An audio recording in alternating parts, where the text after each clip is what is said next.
Hello, good morning mga katribu. It's another Wednesday again. Welcome to an episode of Daily Tribune Straight Talk where we discuss relevant and current issues that matter to each of us. I am Chito Lozada. Yeah, and we are live on Daily Tribune's Facebook page and Tribune now on YouTube. I am Teddy Montelibano. In this morning's episode, we are joined by filmmaker Gabriel Malvar. Yeah. And he's a Filmmaker among other things. among other things. Okay, welcome to our show, Mr. Thank you, Malvar. Ned. Thank you, Chito. Yeah. Glad to be here. Yes. Okay, so It's our honor. well, they want us to ask this. You think it's a relevant question? I mean, in terms Maybe of we can have yeah, Mr. maybe you can Malvar. just ask. You just give us a little of your background Oh. for people who don't, we're not familiar with you. Okay. I am a I am a documentary filmmaker. So most of the work that I do are short features. I've done long features then, but it's really documentaries. Yeah. Okay. We've done. When I say we, our production house, of which I am a producer and director, we've done several projects for National Geographic Channel. Okay. Now we've done passion projects, let's say about Sulu or Tawi-Tawi way back then. Now one of my big campaigns or advocacies rather is called Know Your North. Know Your North. It's with Victory Liner. Okay. So we do several short features about the North. North Okay. being the geographic market of Victory Liner. At the same time, North, as in completong North. It's not just Cordillera. It's Luzon, not just et cetera. exclusive to where their buses fly. No? These are short features. Can be from 4 minutes to as long as 15 minutes. Okay. Tourism oriented. No, it's tourism, it's heritage, it's preservation. So we feature we feature Gamaba National Living Treasures. We feature intangible heritage, paggawa ng walis, paggawa ng basi, and all that. But when you watch it, you would think you're watching a documentary channel. It just says at the end, Know Your North, produced by Victory Liner. So that's their... Victor who? Victor. Victor Is Liner. it the Potenciano? The Potenciano still owner? Marivic Del Pilar is the current CEO now. Okay. The Hernandez family. Okay. So in a way, they were able to marry. They're not really advertising because you won't find any bus station in those features. In fact, people are surprised because they watch it, they get engaged. They watch it for 5 minutes, 7 minutes. Then there's a good story, there's a good lesson, and at the end it just says Know Your North, produced by Victory Liner. Victory Liner. So they're surprised. Why is a bus company doing features like this? Well, So it's like it's a more. route to It's take. not a campaign. It's more like an advocacy on their part, So which I it's, thought was which was a good project because they were able to marry corporate responsibility. Well, but also producing they're stories. perking up curiosity about where they are, where their route, no? Yeah, The northern routes. Yeah. So, that's a but clever- it's that's a good clever marriage thing. because they're not just bringing them there. No, bisitahin nyo to. Kasi may kasama doon sa kwento is, pag pumunta tayo dyan, ito ang kailangan i-preserve yan. Kailangan yung conduct when you go there is more on being a responsible tourist. Yeah. It's not just being being a tourist. It's also your heritage. You learn about your heritage. Yeah, you learn about so many things and all that. Our first episode there, the first episode, we featured Kidlat Tayemik. Oh, I know Back in him. 2016, Wow, 2016. before he okay. was appointed national artist. artist. So or Kid Lat is independent already singer. national artist. Yeah, Do you know his kids? No, yeah. one of them died anyway. But yeah, Yeah. very interesting. So you went out to his So, crazy place up there. So in that's and then, Crazy Quezon. place. you let him be the one to talk about what he does and his work. So that's an example of a feature that we've done. Fantastic. Now, we did a part 2 about that. Kasi, di ba, remember, he had this installation at the National Museum. So, it was there. But now it's been, nag-ano na siya, nag-egress. Tapos na yung kanyang... So what we did was, we documented the entire exhibit and we asked him to explain what went behind that exhibit. Okay? So that was like a 30-minute documentary. Cost So, kumbaga, and which is now very important because wala na yung exhibit. nag-egress na. Mm. So kumbaga, we can just talk about it, oh, the exhibit that Kidlat had, but now it's documented, it's Yeah. archived, and it's for, you know, What year was generations that to- exhibit put on? What Sorry. year was that? The exhibit? Ito lang, itong mga October to about So December recent. of 2023. God, So, that's anyway, what I'm missing out, man. Working in this paper. Exhibits. All these things. I mean, anyway, sorry. Okay. And that was the, So- it was first exhibited in Madrid. Okay. And then he brought it home here. And just to ano, dagdag lang, that particular documentary that we did about him, so we entered it in a festival, Which? Up here, locally? International Tourism Film Festival of Africa. Of Africa? Of Africa. Africa. So it's a finalist in there. Oh, yeah. And now, hopefully, hopefully we win. It would- yeah. So the awarding hasn't It's been next week. made. Next week June already. 14, Okay. so hopefully. How do you call it, Gabi? Gabi. Gabi, but your films, your documentary, can you tell the audience where can we watch it? Okay. Is it still on screen or whatever? I mean, Some of them Can you aren't stream it or fully- whatever? Some of them are released on our Facebook page, the Extra Mile okay. Productions. Extra You go so- there, there's a video list there. But if you want to go and see specifically the Know Your North videos, we have a portal. It's called Go to Know Your North, Know Your North, one word. okay, and dot I'll- yeah, that was- PH. That You PH. go there, it's a portal. Everything is there. We have about more than 80 mini documentaries. Mini documentaries. Wow, 80 More than 80 over a period of how, since it's a span of 2016. And fantastic. then of course, we didn't shoot anything during the pandemic. Mhm. So we haven't shot anything. Well, during the It's about pandemic, 2 we years. shot maybe just 3. Mhm. So most of that is really pre-pandemic. So now we're going back and Yes. shooting things. Know Your North.ph. Everything Yeah, is there. fantastic. Yes. So, I'll be among the first to get to visit your site. So we're having a commercial break Already? immediately.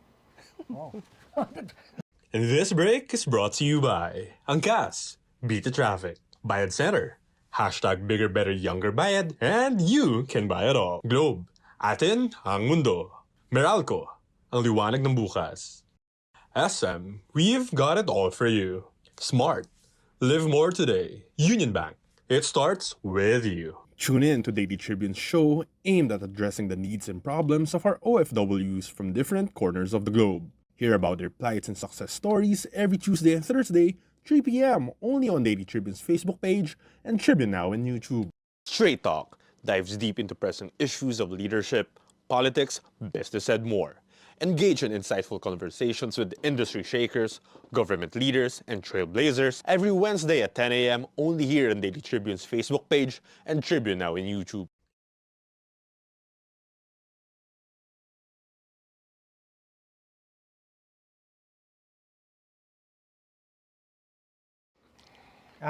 So we're back, Teddy. We're back with the Straight Talk. So there, Yeah, how long was this? How long was this discussing segment? Was it 3 minutes or something? It was the fastest 3 minutes I've ever spent in straight talk. Okay, well, this is a question. I don't know if you can answer this. How would you describe the unique qualities or skills that Filipino filmmakers bring to the industry, and how do you contribute to the Well, local and global scene? I don't know. Gabi is a member. You're the representative of the private But sector. maybe before we jump into that, let's just talk. Otherwise, Okay. There's Meron po can you tayong discuss the Creative Industry Yes. Association? meron po tayong tinatawag na Creatives Industry Development Act. council.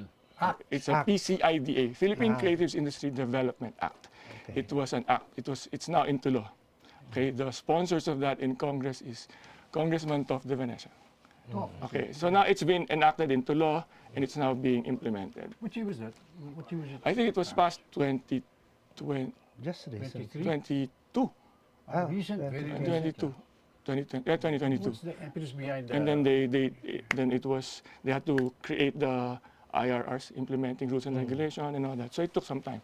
Now there is a council which is also affiliated with DTI. Okay, essentially the Creatives Industry Development Act. It recognizes the importance of the creatives industry, And so, in a way, Creative industry being when you what? say the creative industry, Yeah. filmmakers, Filmmakers. animators, game Okay. game developers, mga designers of furniture, fashion, So, it's malawak. Okay. Printing, Compasses Publishing. nearly, Okay. cultural sites, Good na. intangible Yeah, cultural yeah. heritage. Malawak po yan. Digital media, interactive media. So it includes gaming, platforms, broadcasting, like what you have. Includes streaming, distribution. Malawak po ito. Performing arts, theater, Pinasakop na lahat. architecture. Kuha na lahat. Architecture, then you have Creative. creative services like ahensya, marketing, malawak po. And so right now, these were previous to that, and well, maybe up to now, we were operating in different spaces. But now, if you look at what's happening outside, you know, the world is slowly really increasing its appetite for global content, for things which are more international, for different audiences. Diba? So ngayon, you have to look at it and plan it. There's a recognition that the creatives industry is going to be a source of revenue, of livelihood, for Revenue and livelihood, employment, Livelihood, yeah. employment, and value added.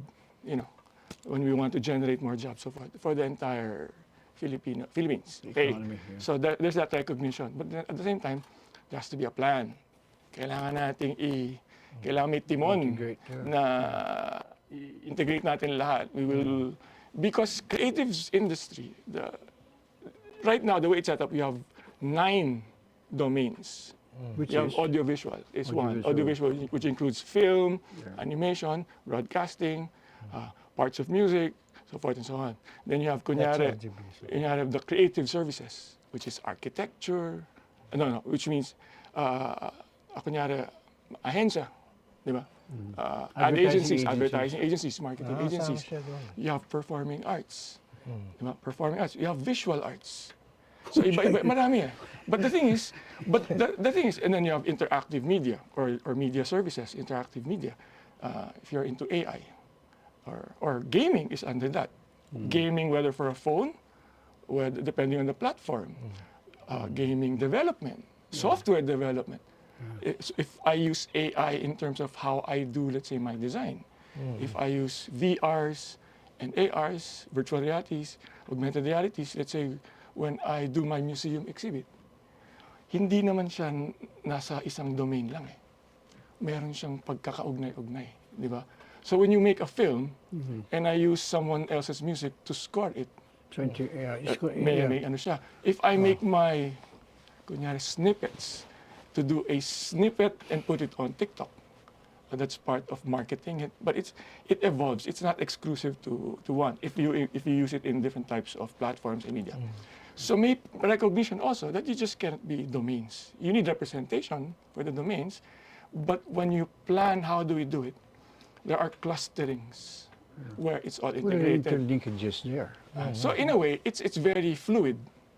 But the thing is, with all that, ganyan, all these things happening, there has to be someone to, let's say, hindi man oversee, but steer the direction in terms of policy, in terms of support, in terms of capacity building, in terms of distribution. What's the overarching objective? I mean, what is your vision? I mean, what? The overall vision of this is by 2030, at least you set a target. You want to be the premier creatives hub in Asia. In Asia. It's a tall order.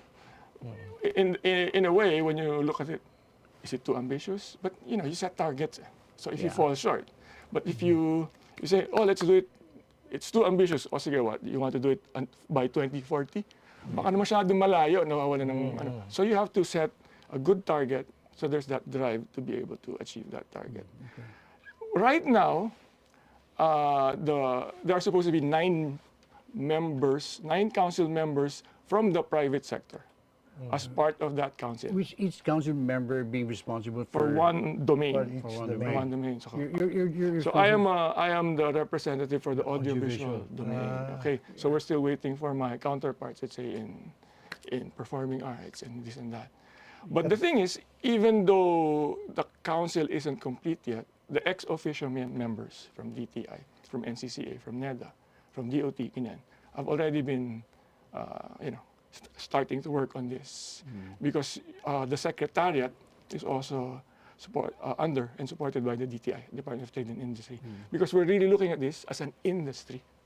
Diba? It's So, a huge industry. so our USEC there is Fita Aldaba. She's Aldaba. Aldaba. She's the undersecretary responsible for this. So she's already created the secretariat, so forth and so on. Now, madami na rin activities yung DTI na ginagawa. Because you have to start moving along. Although the council, with all the complete members, we haven't convened yet as a full team. The work has already been It's out already. It's out already. Now, mabalik tayo dun sa specific tanong na yan, about the film industry. Well, Okay, hold on. sorry. Just 1 second. The thing that was running, through my mind while you were saying all these things about the industry, the creative industry. These are creatives. How do you Yes. discipline? Oh, sorry. How do you discipline them? How do you put some? This is Anyway, when you say creative, it's like you artists. at least that, and then Yeah, let you imagine. How do you steer that towards into a manageable? I hate to say I'm not a disciplined person either, and if you know what I mean. How do you, if there's a government structure there, that means managing it towards a vision. It's How do you do that? you're not managing the creatives. You are Setting providing a structure, an environment, and support Where they can so create. that they can thrive. I think that's it. So if you look at I've seen the draft plan, okay, where the plan is being worked on, and so the structure that we're looking at right now is, kunyari, you create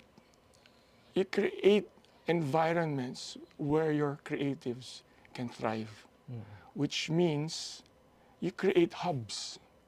Diba? If you see mga UNESCO creative cities, or you see all these programs, why is Cebu, for instance, very, very dynamic when it comes to furniture? Why is Baguio when it comes to visual arts or writing or something? Why if you go to Laguna, because you need to create spaces. This can be municipalities, this can be cities, this can be a park, this can be somewhere where you encourage creativity. That's one. And then the furniture industry in Cebu is that. I mean, I think it's like innate in the Cebuanos. Yeah. So then you have to, but you still have Joseph to and maybe Booth, for example, institutionalize that and see what can be replicated to other parts. Pampanga or Iloilo. Gastronomic. Bacolod is Diba? a very- So there's it's a thriving something art industry there, as well. and you want to be able to recognize. Now, in certain places, if you create that, you're creating an environment by which you encourage creativity, because with that you can have festivals. Then you can package or manage or market it, but you have to have, like Baguio. Ang daming artist sa Baguio. Yeah, dami. Ang daming magaling Whatever. ang galing magsulat. There is something there which encourages a certain type of person. So you want to be able to do Environment or that. something. Yeah. That's first. Second, tatayaan mo yung mga tao. So last Saturday we had Invest in them. you train them, you encourage them to have more skills.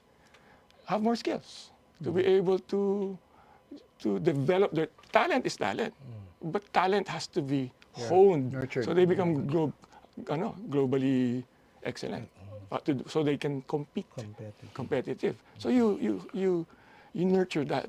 Last Saturday we had a commencement exercise of Likha Sanay, which is a program that the DTI implemented with the Animation Council of the Philippines and the Gaming Development Board. Okay, they did master classes on game design, 3D animation, Really? storyboard. Yes. Wow, So fantastic. may DTI in partnership with affiliate groups. So we nagkaroon ng pagsusuri, nag-imbita ng mga apply kayo for scholarships. I'm sorry. Scholarships. Scholarship. And so sinuri ito ang mga scholars natin.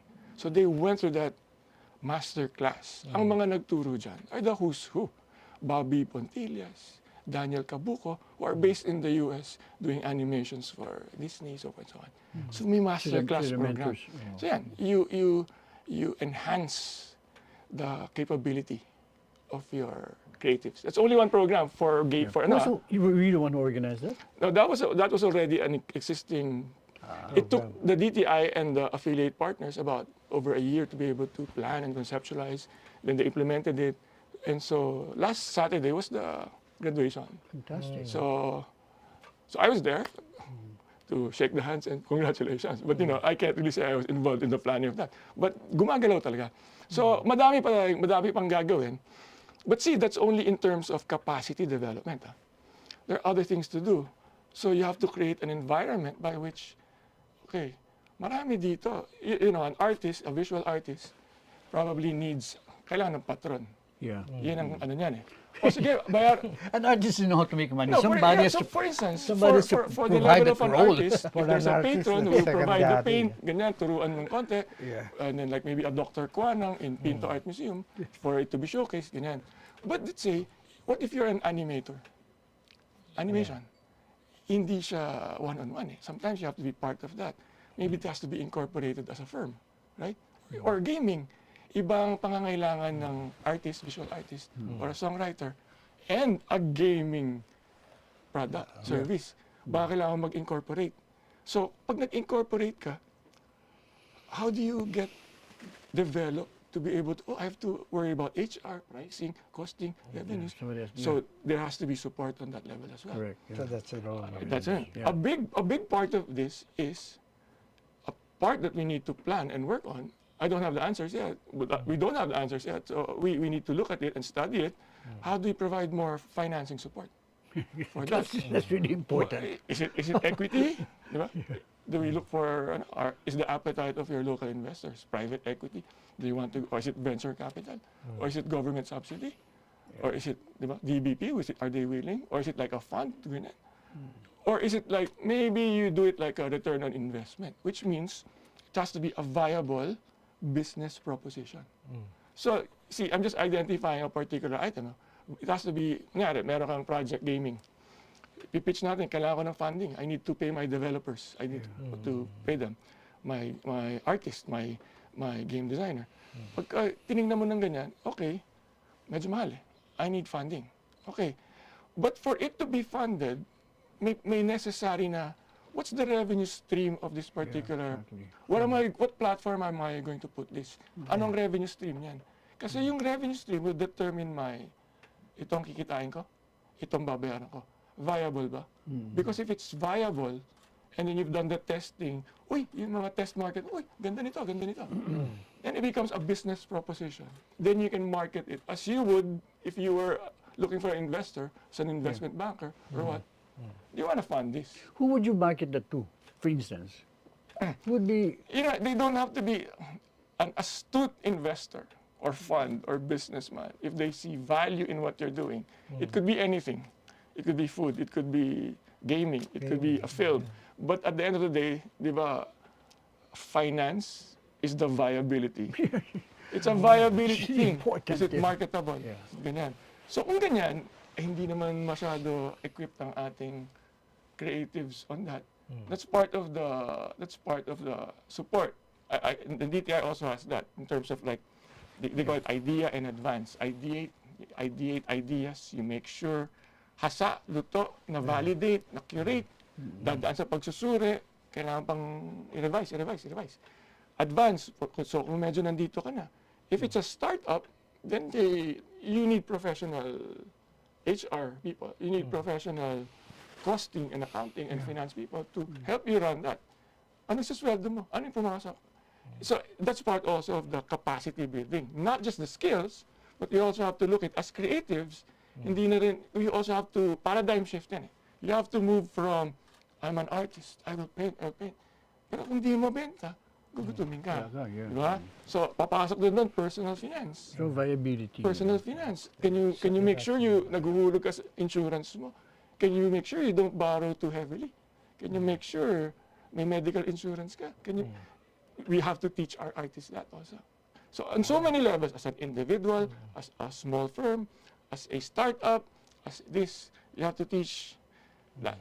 Then, you also have to make sure, which is already being done pakonti-konti, you have to create a markets. Which means you have to do trade missions. You have to talk to, create MOAs in terms of training, in terms of distribution. You have to nurture good relationships with Netflix. Hey, if we put out something, take a look at it. Maybe you have to go to Korea. Have some strategic partnerships. Yes. You invest this, technology transfer. Boy, We'll gargantuan get- work, di ba? man. No, but the thing is, and we're talking we're not even talking about, sige, how do we help the printing and publishing? Yeah. How do we help architects? How do we help, kunyari, performing arts? It's just Ballet the- Philippines. So How do there you will be help other people theaters? there. Yeah. Malawak. And there will be Malawak. other people there. I mean, Yes, there are other people there. But as But a you- whole, yeah. we need, that's why it needs that direction. and planning to be able to harness, kasi ang dami. have you found possible wait. people? Talking of viability, we need one. So we take a commercial break. Oh, God. So that we can put some Gabi Malvars into the studio, we need to have commercial break. Okay. No, but then, And this break is brought to you by Angkas, Beat the Traffic, Bayad Center, hashtag Bigger Better Younger Bayad, and you can buy it all. Globe, atin ang mundo. Meralco, ang liwanag ng bukas. SM, we've got it all for you. Smart, live more today. Union Bank, it starts with you. Tune in to Daily Tribune's show aimed at addressing the needs and problems of our OFWs from different corners of the globe. Hear about their plights and success stories every Tuesday and Thursday, 3 p.m. only on Daily Tribune's Facebook page and Tribune Now on YouTube. Straight Talk dives deep into present issues of leadership, politics, business, and more. Engage in insightful conversations with industry shakers, government leaders, and trailblazers every Wednesday at 10 a.m. only here on Daily Tribune's Facebook page and Tribune Now in YouTube.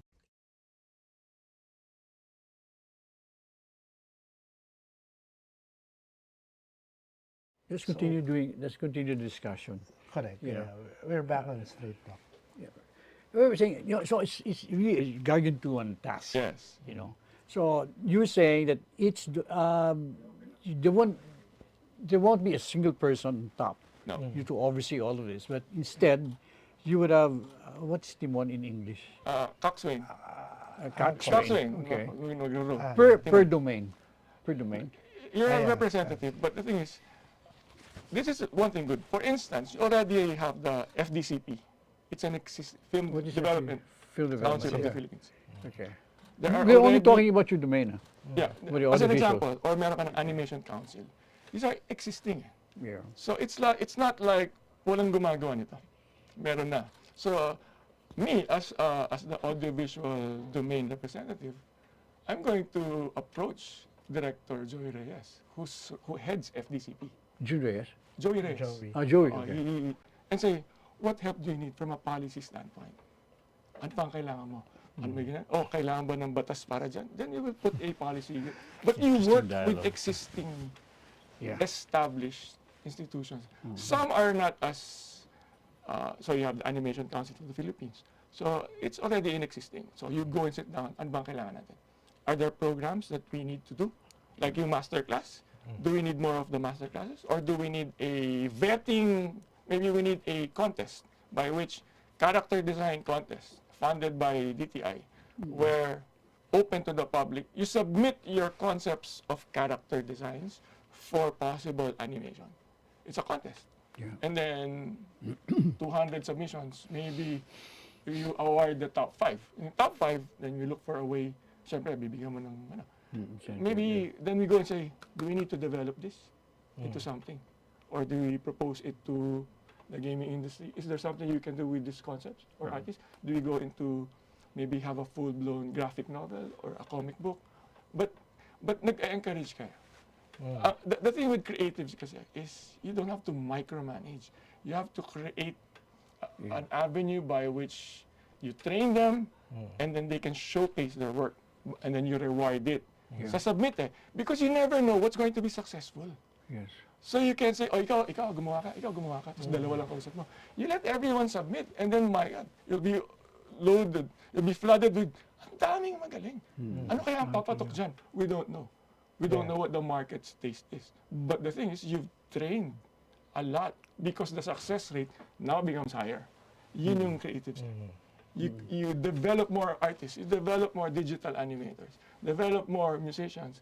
Yung ng scholarship, songwriting, there was a program by DTI also, parang I forget the name, sorry. No, ano ako. It was That's also for song. young artists challenge or something. So artists, writers, di ba? Marami comic books, gano'n. And I believe it was Senator Amy who provided the prize money and spearheaded that. So you created a way by which people will submit. And then you find na natatrack down mo na. Nare-reward mo na. And so as a young artist, young creative, there's something to look forward to eh. Yeah. Sasali ako next year, talo ako this year. Oy, pwede pala. Yung nanay, anak, next year sumali ka. So you encourage more. But at the same time, it's not from, sige, sali kayo. Kasi nagbibigay ka na ng programa. O attendan mo rin yung scholarship, baka makapasok ka, matuto ka mag-game design. So we have to yet implement this. May template eh. If it works, then we apply it to all the other domains. But tuloy lang. We go on. We continue with providing training, providing support, empowering, encouraging people to, innovate in terms of what they do, innovation in terms of new technology, finding markets. Sino bang market mo ito lang? Targetin natin wag yung Pilipinas lang. Targetin natin labas. So if you want to be globally competitive, you cannot stick with your local market. You have to compete with the likes of Korea. Yeah, that's why I was just about to say Korea. Why is the Korean filmmaking industry? Why all of a sudden is such a we're flooded with Korea? Not In only terms the of film films, and all but that. the artists. Never mind the food, but the film, no? If you take a What step is back, it in the Filipino economic history, madaming much has been said about Korea and their success. But this is what I want to highlight. When the IMF crisis hit Asia in the late 90s, diba? Tinamaan yung Korea. Biglang napaprogram, IMF program sila ulit. And then there was a recognition also na, you know what? We don't really have natural resources. Yeah. They have chaebols, diba? And all that. But in terms of natural resources, wala. They already realized human capital. And that's why ang development ng kanilang creatives, especially film and performing arts, was based on the fact na they have nothing to fall back on. You cannot mine in Korea, and you cannot mine nickel in Korea. You cannot have agricultural products in abundance. You can fish, wala. It's just natural. Maybe it's that it's that desperation that led their policymakers to say, we have to put together a plan for this. Okay? See, let's say there's that director who made Parasite, Bong Joon-ho, who won the Oscars in 2018, 2019. Parasite. Okay. Do you think it just came up overnight? If you look at his early works back in the early 2000s, kunyari, parang marami siyang work as early as 2000s. Memories of Murder, mga ganun eh. You already see the potential. Or Old Boy, early 2000s, meron na yan eh. They were only recognized siguro with an Oscar in 2019, but they have a history already of being supported. Do you know that young kids can edit at 5 years old? Okay. Wow. Edit what? Film? Edit film. If you want to shoot, they have studios for the public that you can use. Sound studios that you can use for the public. Ganyan yung level of infrastructure, ganyan yung level of support. So they really invested in human capital. they invested it. Siyempre, may mga incentives. They develop their market. Their market is very pihikan eh. Pero galing na pagkagawa eh. You know, I mean, I was a late bloomer. Members of my family were saying, "Oh, Korea." Then I watched. I think the first one was this. I don't know, it's about a soldier. I don't know. I forgot. It's good. In Korea kasi ito. I said, I can relate to this because I was so Western. Eh. I can relate to this. It's finally done. No overacting. The music was terrific. You know what I mean? The technical aspect was fantastic. I mean, wow. Gabby can This is- So inspire why this can't we kind do of, that? And they yeah, don't really, well, of this course, it's kind of also overacting, hunger but for Okay. achievement. Kasi normally, ako initially, may connotation, ay, K-drama, di ba? huh? Parang K-drama, parang, ay, K-drama. it's cheesy and all that. Well, That's the misconception. That was the- Because the entire spectrum of Korean cinema is extensive. Meron kang K-drama na rom-com, Yeah. but you have Historical, films, grabe. for instance, parang, there are films which are really, ang niche nila una was thrillers, yung murder thrillers and all that. Horror- So from the films. horror genre to rom-coms and all that, it's an extensive portfolio. They have History. something for everyone. The history They really also. want ultraviolet, graphic violence type na. In fact, pati nga yung mga bida, hindi mga pogi boy eh. Kasi may mga pogi boy dun sa rom-com, but they also have like yung mga Choi Min-sik na when you see, oh my God, this guy is really crazy. The extent. So when you say Korean film, you have the Bong Joon-ho's, di ba? Bong Joon-ho, di ba? Parasite and all that. Parasite, May mga ganon. But they also have like rom-com, mga Crash Landing on You. But the thing is, from a product portfolio standpoint, as you know, Yeah. kung nagbebenta ka ng sabon, may high-end, may low-end, all that. They have something for everyone. And they are all That's important. technical. Whether you like the story or not, whether, it's not my type of a movie, it's a bit cheesy, or the storyline is a bit ganyan. But you cannot deny, it was well shot, it was Yeah, well right. scored, Oh, yeah. di ba? It was well color graded. Nandun eh. There's that infrastructure that was created. What about the Philippines? What's happening to us? Are there any more Eric Matis out there or what? I mean, Eric Mati. Eric Mati was really the first Filipino film. Joel Torre, when he, what's that? So you don't like Peke Galiaga? Mga ganyan. Of course, Peke. Peke? Well, Peke's no longer here. Lino Bro, I mean, Of course, Lino, yeah. growing up, But no, syempre, those people are no longer here. no longer here. So it's a new generation. Yeah, Ang ano natin, No longer around. ang ating challenge ay distribution. Sine, sa mo ipapalabas. If you, kung gumawa ka ng sine, sa mo papalabas. Puro sa malls. Di ba? I don't know. If you cannot get a Netflix distribution, where do you show it? And then so that's one aspect. I'm not saying that's the only thing. And so maraming pag-uusapan nun. But there is the talent. You have a lot of filmmakers. Yes, yes. Maraming magaling. Especially among the kids, and magaling. the indie, But doing indie maybe films. it's the audience. It's the Yeah, audience. that's one. May audience ba? May manonood ba?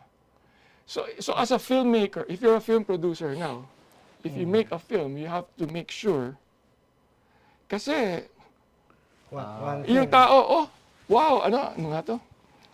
Queen of Tears, mga ganon. Yun yung bagong nakita. Queen of Tears, Queen of Tears, Queen of Tears. You go online, Queen of Tears. Go to YouTube, Queen of Tears. Queen of Tears is Korea. Korean. Okay, yun yung kalaban mo eh. So what will make you, compete. so you're competing against Queen of Tears. Diba? You're competing against Queen of Tears. If you look at, kunyari, yung mga K-dramas and series, in Korea, they're made, like in every month or every 2 months, there's like 10 new. Made by different agencies. Different agencies, month. ah. You're talking about what? In Korea. Movie. Series lang, ah. Series What do you lang. mean by agencies? In creative agencies in Korea. Diba? Making films? Making series. They are competing against each other.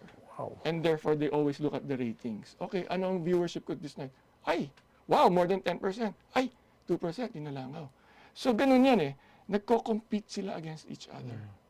So Well, that means you have competing against each other, which means my production has to be better than yours. Has to be better than yours. Because of that competition, yung pati ngayon yung audience mo, sanay sa higher quality, nagko-compete kayo. Paganda ng kwenta. If you have to make it competitive. One drawback that we had, this is, I believe, kasi let's say in the US, network, NBC, ABC, that before, Yeah. the ruling was, I believe you cannot have more, your programming cannot be, your programming as a network that you produce cannot be more than 35% of your airtime. Okay. Which means you have to open it to outside producers to pitch a show, a sitcom, di ba? Parang ganyan. So, nagko-compete yan. Pag hindi maganda yung pilot, they won't renew it. But as a network, hanggang dito lang tayo eh. You cannot. So the practices before, like say, on ABS-CBN, where the shows are pretty much ABS-CBN, right? Yeah. So there are no outside producers who can pitch konti lang. So what that does is you've taken out the competition out of it. Yeah, kasi it's all ABS-CBN anyway. Right. So in a way, nagkakaroon tayo ng, sige, gawin mo na yan. Gawin mo na yan. Iba kasi yung, it's an industry. You have to compete. If it's not viable, then it's not going to be. Would you inject this kind of attitude, this kind of I don't know how you call it, No. culture or whatever, It has to be. strategy or whatever? Would you do You're that an artist. in your Okay, yeah. but I don't believe you have to be a struggling artist. Yeah. You have to, kasi hindi ka naman, you don't live in the real world if you're just an artist. You still have to sell your painting. Correct. Now, to the extent of, no, I'm not going to compromise my style. That's good. But find another ways to raise revenue so you can pay for your lifestyle.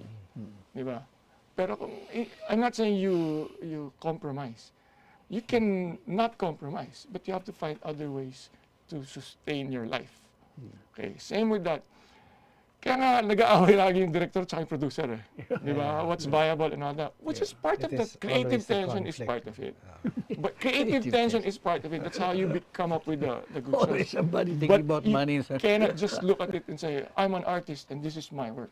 Bahala kayo kung ayaw nyo. Fine. Eh kung ayaw, wala ka magagawa. Di ba? And usually the But principle that usually the artist will have a principle that gets into a problem with the producer.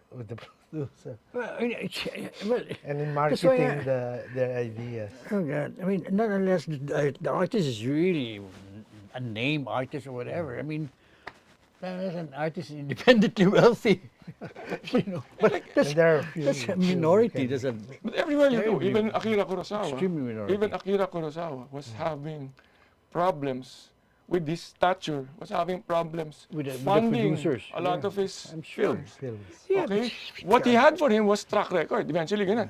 Alam mo yung Ran? Yeah, Ran, okay. You know, Ran was produced by RAN, which means chaos. It was produced by Spielberg, George Lucas, and si Godfather, si Are you? Yeah. si Puzo, yeah, si naman ako, naulianin. Yeah, but kasi, naulianin na ako. remember? Francis Ford Coppola. Okay.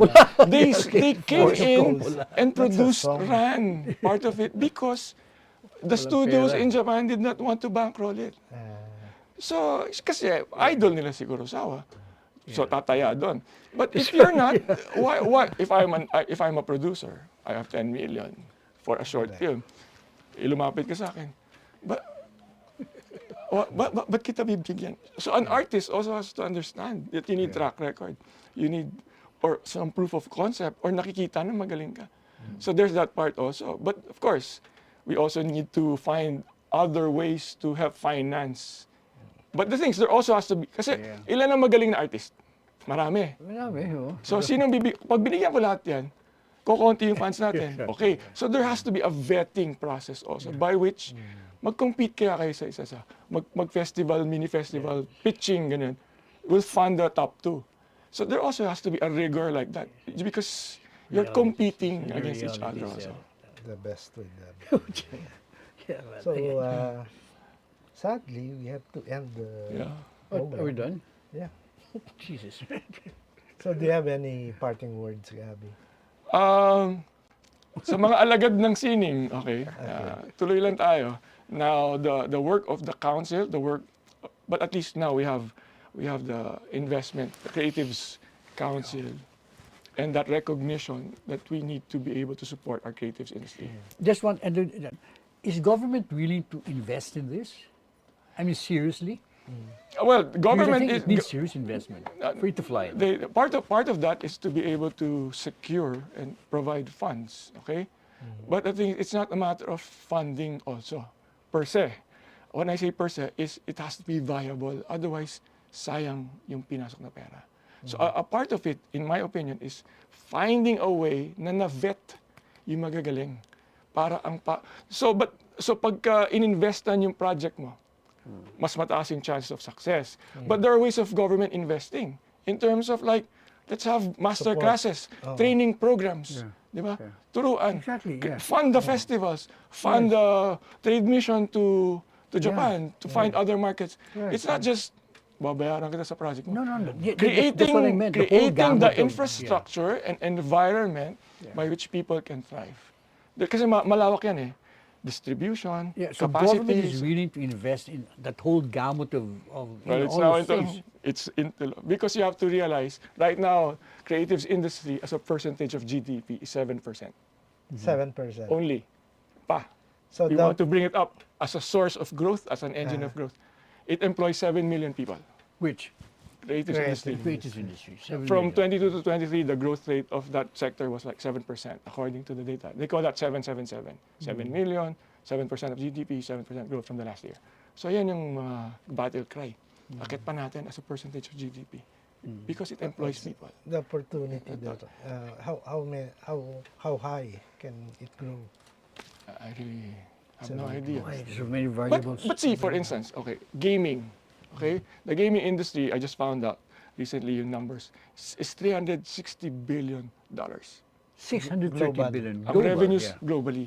Okay, you develop, you don't know eh. If you develop a game, it doesn't have to be yan eh. It just made $1 billion in revenues for that particular game.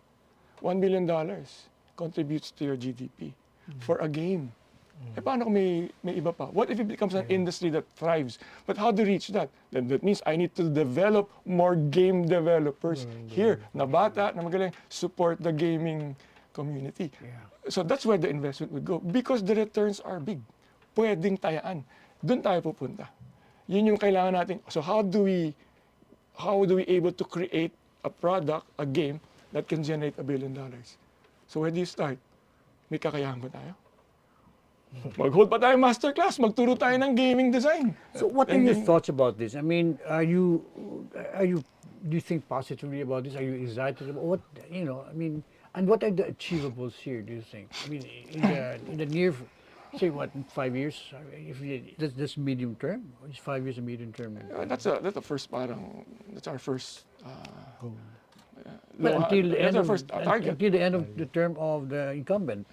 So what happens after that? Milestones. But Yeah. I think more than the target, it's the direction that you're moving towards that target.